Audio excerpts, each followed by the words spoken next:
नमस्कार साथियों, स्वागत है आप सभी का अंकित इंस्पायर्स इंडिया पर। मैं हूं अंकित अवस्थी।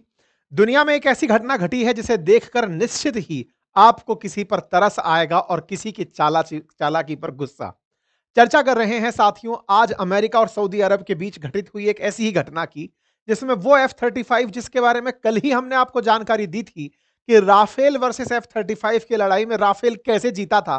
कल अंकित इंस्पायर इंडिया पर हमने ये सेशन किया था। आपको अभी आई लिंक पर दिखाई भी दे जाएगा, आप चाहें तो उसे क्लिक करके देख सकते हैं। साथियों मैंने आपको बताया था कि अमेरिका दुनिया को अपना सड़ा गला F-35 बेचना चाहता है। वो फिफ्थ जनरेशन फाइटर जेट जिसकी वैल्यू दुनिया में कतई नहीं है, लोग उसे खरीदना नहीं चाहते, लेकिन अमेरिकी प्यार मोहब्बत में उसे खरीदने के नाम पर पैसे देने पड़ते हैं क्योंकि युद्ध तो केवल अमेरिका को ही करना है। बाकी लोग तो केवल बोझा ढो रहे हैं और ऐसे ही बोझे को ढोते समय अमेरिका F-35 बेचकर बिलियंस ऑफ डॉलर अपने मित्र राष्ट्रों से कमाता है। आज उसके चंगुल में फंसा है सऊदी अरेबिया। कल मैंने आपको बताया था कि राफेल के नाम को गिराने के लिए एक पूरी कॉन्स्पिरेसी रची गई थी चाइना के द्वारा, अमेरिका के द्वारा, पाकिस्तान के द्वारा, कि राफेल का नाम दबता रहे ताकि दुनिया में राफेल जैसा फाइटर जेट किसी और देश को ना मिले, ताकि फाइटर जेट की कामयाबी के चलते दुनिया के और देशों को मुसीबतों का सामना करना पड़े। और कुल मिलाकर के बाजार की बात है, चाइना वाले अपना J-35 बेचना चाहते हैं, अमेरिका वाले अपना F-35 बेचना चाहते हैं। सबको बेचना फाइटर जेट है क्योंकि बिकता बिलियंस ऑफ डॉलर में है मामला जब एक बार में पैकेट पैक होकर जाता है। खैर, आज के सेशन में जिक्र इस बात का है कि व्यापारी ट्रंप ने फिर एक खेला कर दिया और खेला किया है इस बार सऊदी के क्राउन प्रिंस के साथ। भारत को पहले इन्होंने लपेटने का प्रयास किया था, लेकिन भारत में कहा जाए तो कुछ दिन सही थे हमारे, जो F-35 आकर कई दिनों तक खराब पड़ा रह गया, जिससे भारत के अंदर एक सेंटिमेंट बन गया कि साहब अब ये मत ले लेना, बहुत ही खराब चीज है ये। और F-35 का लगातार इन दिनों जितने भी टचडाउन में गिरकर क्रैश हो जाना है, उड़ते उड़ते पड़ जाना है, उससे हमारे यहां तो सेंटिमेंट खराब था। उस हमारे सेंटिमेंट से ही कहीं ना कहीं जेलेंस्की मोटिवेट हुए थे और फ्रांस के साथ जाकर के इमानुअल मैक्रोन के साथ मिलकर के राफेल डील कर लिए थे। भाई साहब, उस राफेल डील से तंग आए ट्रंप ने सऊदी अरेबिया को सबसे पहले ही, क्राउन प्रिंस आज पहुंचे और सबसे पहला पैकेट पैक करके F-35 दिया कि ये तो तुम्हें लेना ही होगा। मतलब हद ये थी कि पीछे पड़ गए ट्रंप और इनको F-35 चिपका दिए। हेडलाइन बनता है, US to sell F-35 to Saudi Arabia. मेरे प्यारे साथियों, आपको लग सकता है कि सर आपके लिए ये बातें केवल मजाक के रूप में बताने के लिए होती हैं। नहीं, खेला व्यापार का ही है और दुनिया में एक देश दूसरे देश से कैसे लूट सकता है उसकी तैयारियों का है। ट्रंप ने सऊदी में खूब पैसा देख लिया कि तेल से खूब पैसा कमाए हैं, युद्ध वुद्ध करते नहीं हैं, अमेरिका के साथ मित्रता निभाते चलते हैं। तो इन्हें कैसे इस तरह से मनाया जाए कि लो भाई फाइटर जेट खरीदो। इसीलिए कतर पर जानबूझकर गोला मरवाया था इसराइल से, ताकि डर जाएं सारे के सारे गल्फ कंट्री कि अमेरिका का सहयोगी रह करके भी कोई मतलब नहीं है। अमेरिका चाहता था कि यह डर लोगों तक व्याप्त हो। सऊदी जैसे देश जिनकी किसी से कोई राइवलरी नहीं है, जिन्हें कोई युद्ध लड़ना नहीं है, ईरान से कुछ मामला बचा नहीं है, ईरान लगभग बर्बाद हो गया है, उसे भी इन्होंने F-35 बेच दिए। दुनिया के सबसे उन्नत समझे जाने वाले फाइटर जेट, और तो और वो फाइटर जेट जो इजराइल को दिए हुए हैं अमेरिका ने, वो फाइटर जेट इसने सऊदी को बेच दिया। हेडलाइन बनती है कि साहब F-35 हमने बेच दिया है। यहां पर हेडलाइन बनती है कि साहब MBS मोहम्मद बिन सलमान जो है वो आए हुए हैं अमेरिका और ट्रंप ने इनको अपना मेजर नॉन नाटो अलाई कह दिया है। यानी नॉर्थ अटलांटिक ट्रीटी ऑर्गेनाइजेशन में जो 32 देश हैं जिन्होंने एक कसम खा रखी है कि अगर हम में से किसी एक को छेड़ा तो 32 के 32 एक साथ जाकर भौंकेंगे। अब उसी की तरह 19 देशों का एक समूह और है जिसे मन्ना कहा जाता है, मेजर नॉन नाटो अलाई, उसमें इनका नाम भी शामिल कर दिया है। तो ट्रंप ने इन्हें F-35 बेचकर मन्ना कर दिया है, यानी कि इन्हें मेजर नॉन नाटो अलाई बना दिया है। इसी बीच में ट्रंप ने एक पत्रकार को झाड़ दिया खशोगी के मामले पर। एक पत्रकार जिसकी हत्या हुई थी मोहम्मद बिन सलमान के कहने पर, जब ये सवाल पूछा एक पत्रकार ने ट्रंप के सामने मोहम्मद बिन सलमान से, तो ट्रंप उसको धमका दिए और उसको चुप करा दिया गया। अब मैं आपको इसके पीछे की कहानी सुनाता हूं, पूरा डिटेलिंग देता हूं। देखिए साथियों, मोहम्मद बिन सलमान अमेरिका पहुंचे हैं 2018 के बाद, इनकी ये पहली यात्रा है। 2018 से 2025 के एंड में आप आ चुके हैं, लगभग 8 साल का सफर हो चुका है। 18, 19, 20, 21, 22, 23, 24, 25, 8वें साल में आप हैं। मतलब करंटली 7 साल तो बीच में निकल गए। ट्रंप के शासन में आए थे पिछली बार, उसके बाद बाइडेन का शासनकाल आ गया और फिर अब ट्रंप का 1 साल खत्म होने को आ गया, तब जाकर सलमान यहां पहुंचे हैं। ऐसा क्या हुआ था, पहले क्यों नहीं जा रहे थे? सलमान नाराज थे क्या? बिल्कुल, कहानी क्या है वो समझिए। असल में 2 अक्टूबर 2018 को इनका एक पत्रकार था अमेरिका का, जिसका नाम जमाल खशोगी था। वो पत्रकार तुर्की के इस्तांबुल में जो वाणिज्यिक दूतावास था सऊदी अरब का, वहां पर मार दिया गया। किसने मारा? तो पता चला कि सऊदी अरब के कुछ एजेंट आए थे, उन्होंने कॉन्सुलेट के अंदर घुसकर खशोगी को मार दिया। खशोगी कौन था? मूलतः वो सऊदी अरब का ही आदमी था, लेकिन अमेरिका में वाशिंगटन पोस्ट नामक अखबार के लिए काम करता था। खशोगी करता क्या था? वो मोहम्मद बिन सलमान के खिलाफ अखबार में लिखता था, मोहम्मद बिन सलमान के परिवार के राज खोलता था, बताता था कि सऊदी के अंदर राजशाही चल रही है, कोई लोकतंत्र तो है नहीं, सब लोग ऐसे ही लूट रहे हैं देश को। इस बात से चिढ़े हुए मोहम्मद बिन सलमान ने जैसे ही शादी के काम के लिए खशोगी आए थे इस्तांबुल, इनके कॉन्सुलेट में उन्हें मरवा दिया। जब मरवाया, उसके बाद से लेकर अब ये 8 साल बाद अमेरिका पहुंचे हैं। इस बीच में बहुत ड्रामे हुए। फिलहाल के लिए आप इस तस्वीर को देखें। ट्रंप ने बेहद भव्य तरीके से इनका स्वागत किया। मतलब यह कहा जाए कि ट्रंप ने शायद पुतिन के बाद दूसरा किसी का अगर स्वागत किया है तो वो मोहम्मद बिन सलमान है। और दूसरा, अगर व्हाइट हाउस ऑफिस में किसी का सबसे पहला स्वागत किया है तो इस साल का सबसे बड़ा स्वागत प्रिंस सलमान को ही मिला है। आप इससे अंदाजा लगाइए, आपने हमेशा ट्रंप को बस गेट पर रिसीव करते आते देखा है या फिर नहीं भी आते देखा है, लेकिन यहां पर ट्रंप ना केवल सलमान के साथ खड़े हुए बल्कि झरोकों में भी पुपाड़ी बजाने वालों को खड़ा किया गया। वो बजा रहे थे, गजा रहे थे। और इस बीच में ऊपर से F-35 उड़ाया गया। F-35 को बिल्कुल इस तरह से सम्मान में ऊपर से निकाला गया। आप यहां पर तस्वीरों में देख सकते हैं, ये F-35 उड़ते हुए निकले और बिन सलमान को इतनी इज्जत नवाजी गई।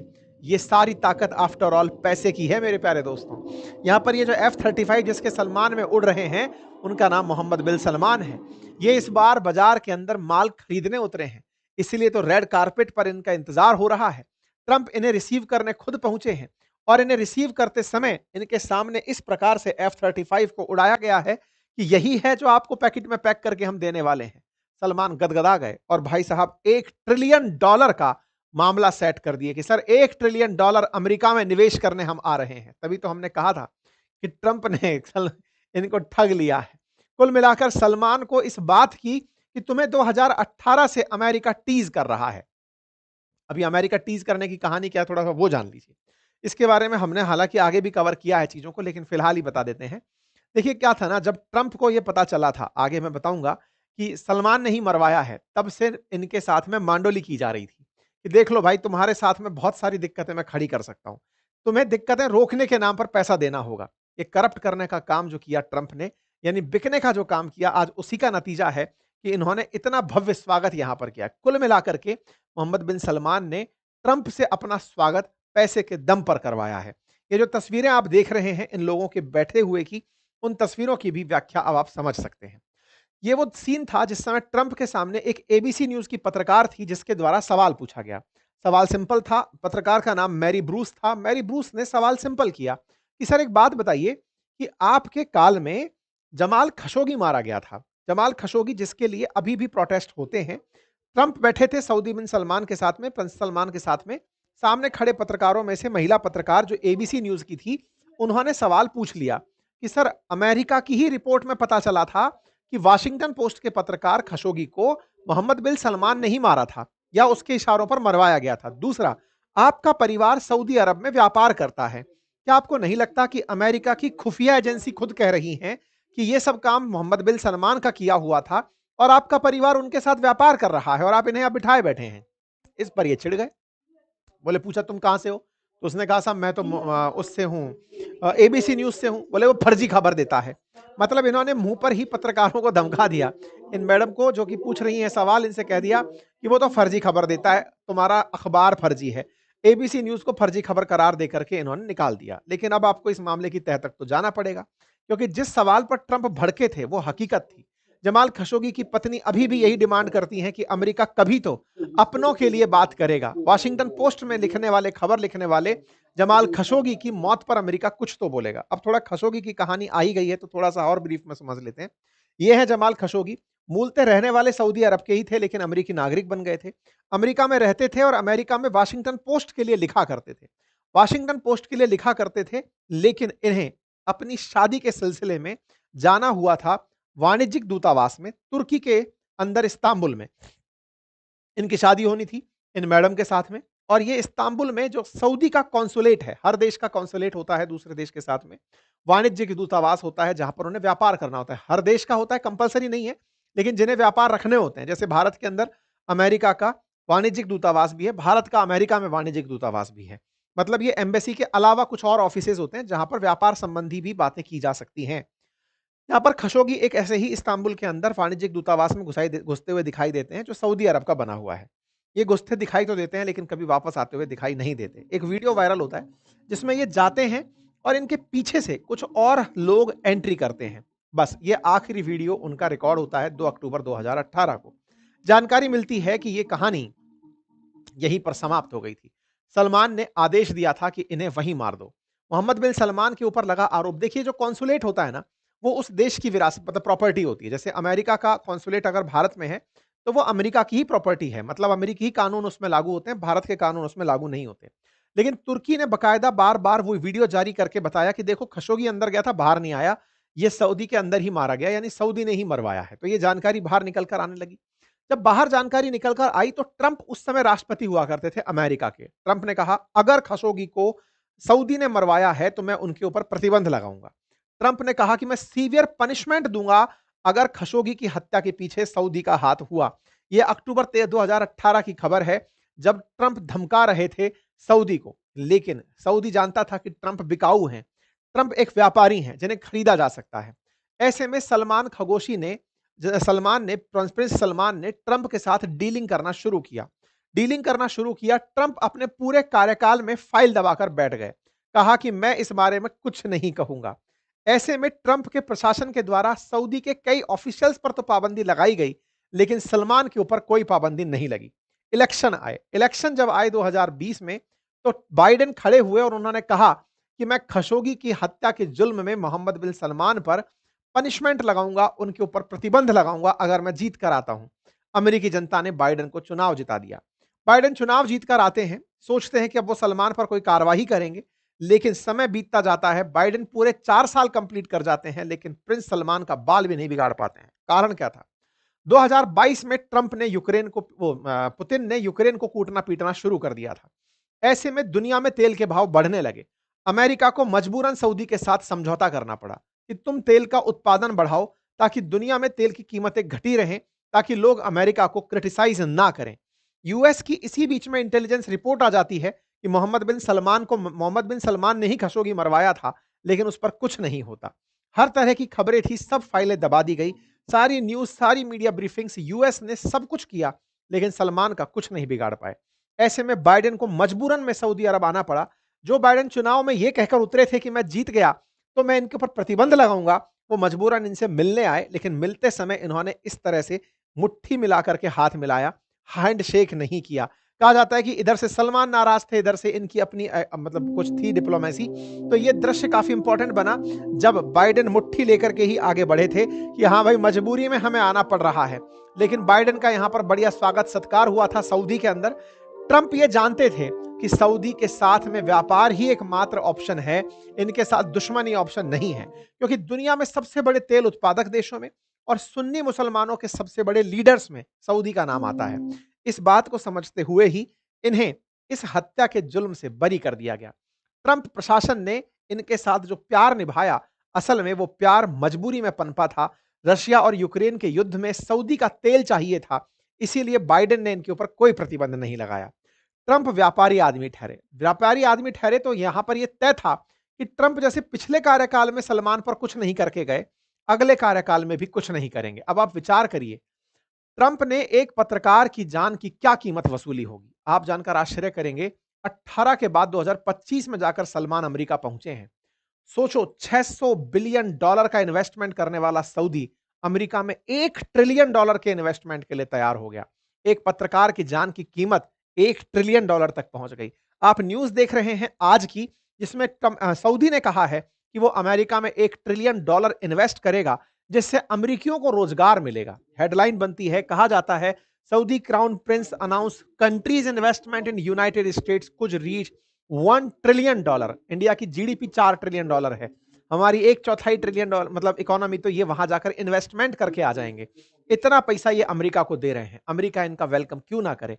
ट्रंप जब गए थे सऊदी तब $600 बिलियन की ही बात हुई थी, लेकिन अब 1 ट्रिलियन तक ये बात पहुंची, तो इस पर खुश होकर ट्रंप ने इन्हें मन्ना का दर्जा दे दिया, मेजर नॉन नाटो अलाई का दर्जा दे दिया कि यार तुम हमारे मित्र हो गुरु, तुम नाटो कंट्री के अलावा वो देश निकल कर आए जिसके साथ हम डिफेंस कॉपरेशन कर सकते हैं, जिसे हम नाटो की तरह ट्रीटमेंट दे सकते हैं, तुम्हें अपना मित्र मान सकते हैं, तुम्हारे साथ डिफेंस इक्विपमेंट साझा कर सकते हैं। ये कुछ और नहीं, केवल चाशनी चढ़ाने जैसी चीज थी। अमेरिका ने ऐसे 19 देशों को और मन्ना कर रखा है, लेकिन मतलब क्या था कि यहां पर सऊदी को कुछ तो कहना था।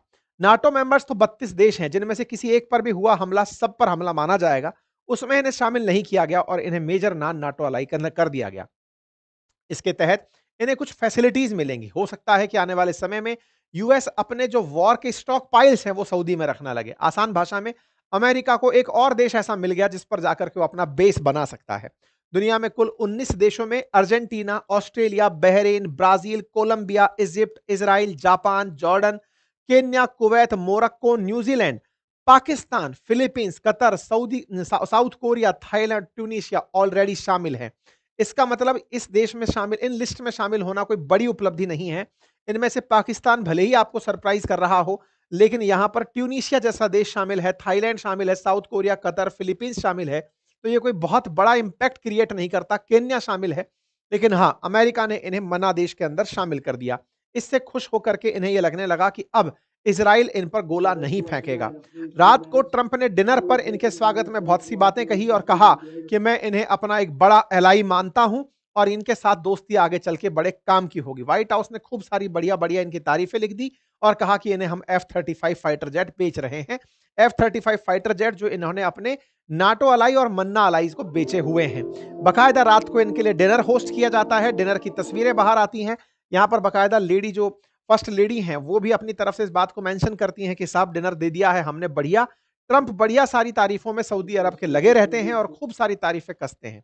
इसी डिनर के अंदर दो मेहमान दिखाई देते हैं, एक है क्रिस्टियानो रोनाल्डो और दूसरे दिखाई देते हैं इलॉन मस्क। दोनों की जबरदस्त चर्चा होती है। ट्रंप के डिनर में इलॉन मस्क क्या कर रहे हैं? इलॉन मस्क से तो इनकी लड़ाई चल रही है ट्रंप की। इनका दिखना कैसे कंसीडर किया जाए? इस डिनर में इलॉन मस्क का दिखना सवालों को पूछना शुरू करता है कि ट्रंप और इनके बीच में क्या फिर से सब सही हो गया है? क्या सऊदी क्राउन प्रिंस ने इन दोनों के बीच सब कुछ सही करा दिया है? आंसर है जी नहीं। असल में आपको यदि याद हो तो ये 13 मई की कटिंग है, जिस समय ट्रंप जब सऊदी की यात्रा पर गए थे तो इलॉन मस्क को सऊदी लेकर गए थे। तो जब लेकर गए थे तो इस मीटिंग में भी मिलाना जरूरी था, क्योंकि इस मीटिंग में वही डील अब फाइनल होने जा रही थी जब गए थे तब जो करके आए थे। ऐसे में यहां पर सऊदी के डिनर में जब ये मीटिंग रखी जाती है तो ट्रंप आते ही एलॉन मस्क को टच करते हुए आगे बढ़ते हैं, एक केमिस्ट्री शो करते हैं कि एलॉन मस्क और ट्रंप साथ में हैं। अमेरिका में इस बात को बड़े पॉजिटिवली लिया जाता है। सऊदी और अमेरिका के बीच में बड़ी डील होती है। इस बात को लेकर के प्रिंस बढ़िया बढ़िया तारीफें लिखते हैं। अब इस बीच में बात निकल कर आती है इजराइल की। इजराइल कहता है सर, वो आपने कहा था कि F-35 तो उसी को दोगे जो अब्राहम अकॉर्ड मानेगा, आपने हमारी वाली इज्जत उनको कैसे दे दी? तो ट्रंप ने इनसे पूछ लिया कि सुनो यार, इजराइल को मान्यता दोगे कि नहीं दोगे? तो ये कहते हैं सर, बिल्कुल हम चाहते हैं कि इजराइल और फिलिस्तीन को एग्जिस्ट करें। आप सोचिएगा कि जो देश कभी फिलिस्तीन के समर्थन में हुआ करते थे, ट्रंप ने पैसे भी लिए और उनसे यह भी कहलवा लिया कि इजराइल भी एग्जिस्ट करेगा और फिलिस्तीन भी एग्जिस्ट करेगा। को एग्जिस्टेंस को अनुमति दे दी, टू स्टेट थ्योरी को अनुमति दिलवा दी, इजराइल को मान्यता दिला करके अब्राहम अकॉर्ड को मान्यता दिलवा दी। अब तक पब्लिकली इसका अनाउंसमेंट नहीं हुआ है, लेकिन सऊदी क्राउन प्रिंस का आपको यह बयान सुनना चाहिए। We want to be part of the Abraham Accord, but we want to be sure that we secure a clear path of two state solution and today we have discussion with mister president Trump. कुल मिलाकर के ये कह चुके हैं कि हम Abraham accord में आना चाहते हैं और हम अब्राहम अकॉर्ड के लिए ट्रंप से पहले सिक्योर होना चाहते हैं कि हाँ, टू स्टेट सॉल्यूशन होगा, इजराइल और फिलिस्तीन एग्जिस्ट करेंगे। अर्थात सीधा सा मामला है कि ट्रंप ने इजराइल को भी एक मान्यता दिलवा ही ली है। अब एक इंटरेस्टिंग फैक्ट सुनिएगा। अब्राहम अकॉर्ड वो अकॉर्ड है जिसमें ट्रंप ने बीड़ा उठाया हुआ है इजराइल को मुस्लिम देशों द्वारा मान्यता दिलाने का। मुस्लिम देश इजराइल को कंट्री ही नहीं मानते, वो फिलिस्तीन के ऊपर आक्रांता मानते हैं। लेकिन ट्रंप इजराइल को मान्यता दिलाते दिलाते मुस्लिम देशों का जो सबसे बड़ा देश है, जो लीडर है सऊदी, उससे भी मान्यता दिलवाने की बात कबूल वाली है कि हाँ, हम जल्दी ही करेंगे। इस पर ट्रंप से जब पूछा गया कि क्या प्लानिंग है, गाजा को लेकर क्या प्लान है, तो ट्रंप बोलते हैं कि गाजा में ये बहुत बड़ा निवेश करने जा रहे हैं। क्या निवेश करने जा रहे हैं, जानकर मजा आ जाएगा। साथियों, गाजा को पूरी तरह मलबे में बदल दिया इजराइल ने। यह काम ट्रंप के कहने पर हुआ था कि देखो, हमास को खत्म करने के साथ साथ बिल्डिंगें खत्म करो ताकि वहां पर एक बढ़िया शहर बसाया जाए। मिडिल ईस्ट में दुबई बन गया, कतर के अंदर दोहा बन गया, सऊदी वाले लाइन बना रहे हैं, लाइन सिटी बना रहे हैं, अपना भी एक शहर होना चाहिए। तो इजराइल ने कहा जो हुक्म मेरे आका। ट्रंप के कहते ही पूरा की पूरा साफ कर दिया गया गाजा और जो साफ हुआ गाजा था ना, उस पर अब इजराइल की मदद से ट्रंप अपना एक पूरा शहर बसा रहे हैं। लेकिन ये सब जानते थे कि ट्रंप शहर बसाएंगे तो विरोधी बहुत खड़े हो जाएंगे, इसलिए ट्रंप ने शर्म अल शेख में सब सारे के सारे मुस्लिम राष्ट्रों को इकट्ठा करके उन्हीं से कहलवाया कि जहां पना आप ही शहर बसाओ। तो ट्रंप ने अपना प्रपोजल रखा यूएन के सामने। यूएन में कुल सिक्योरिटी काउंसिल में 5 परमानेंट और 10 नॉन परमानेंट मेंबर हैं। 5 परमानेंट में से चाइना और रशिया ने वोट नहीं दिया। 10 नॉन परमानेंट और 3 परमानेंट मेंबर ने साइन कर दिया इस बात पर कि हाँ ठीक है, ट्रंप जो कह रहे थे गाजा बसाने का प्लान वो सही है। और ऐसा करते हुए कल ही के दिन यूएन की सिक्योरिटी काउंसिल के द्वारा गाजा को डेवलप करने के प्लान को अनुमति दे दी गई। यूएन सिक्योरिटी काउंसिल के द्वारा बोर्ड ऑफ पीस, जिसके प्रेसिडेंट होंगे प्रेसिडेंट ट्रंप, उसको परमिशन दे दी गई। अब सवाल आता है कि इलॉन मस्क यहां कर क्या रहे थे। अब सुनिएगा ध्यान से। असल में जो बोर्ड ऑफ पीस बनी है, वो बोर्ड ऑफ पीस आगे चल करके इस पूरे पूरे गाजा को साफ करके नए शहर में बदलेगी। और वो नया शहर सपनों का सा शहर होगा, जहां से गाजा में रह रहे फिलिस्तीनियों को हटा दिया जाएगा, हमास को गायब कर दिया जाएगा और हमास को मुस्लिम देशों की फौज से ही मरवाया जाएगा, जिसमें वो पाकिस्तानी भी शामिल होंगे जो आए दिन सड़कों पर फिलिस्तीन के लिए उतर आते हैं। अब उन्हीं से हमास का खात्मा करवाया जाएगा। कुछ इस तरह का एक मास्टर प्लान बनाया गया है गाजा के विकास का, जिसमें इजराइल वाली सीमा पर केवल खेती होगी और उसके अलावा कुछ नहीं। उसके बाद में इस तरह के कुछ प्रपोजल्स हैं। क्या प्रपोजल्स हैं? गाजा के साथ भूमध्य सागर जो लगता है, वहां पर एक टूरिज्म स्ट्रिप बनेगी पूरी पूरी। यहां पर टूरिस्ट बैठा करेंगे। यहां पर टूरिस्ट के साथ साथ एक एयरपोर्ट बनेगा जो कि बिल्कुल इजिप्ट के बॉर्डर के किनारे बनेगा। साथ ही साथ में एक ट्राम रेल चलाई जाएगी और वो रेल खेती हो रही और भीड़ के बीच में एक रेल लाइन चलेगी जो कि पूरी तरह गाजा के चक्कर काटा करेगी। इसके साथ साथ कुछ न्यू लैंड डेवलप की जाएगी और उस न्यू एरिया के अंदर कुछ नए मलबे को, जो कि मतलब जो यहाँ का मलबा है, उस मलबे को निकालकर समुंदर में भर करके कुछ आइलैंड जैसी चीजें, जैसे सऊदी ने बना रखी हैं, जैसे यूएई ने बना रखी हैं, ऐसे यहां पर मेडिटेरेनियन सी के अंदर मलबे से कुछ नए आइलैंड टाइप की स्ट्रक्चर्स बनाई जाएंगी। मतलब एक प्रकार से यह समझिएगा कि ये जो 30% एरिया ग्रीनलैंड के नाम पर छोड़ दिया जा रहा है, जो इजराइल वाला बॉर्डर है, यहां से जो जगह खत्म होगी, उस जगह को कंप्लीट करने के लिए समुद्र के अंदर जगह पैदा कर ली जाएगी। यहाँ के मलबे से इतना मलबा बना है कि वो समुद्र के अंदर एक नई जगह क्रिएट कर देगा।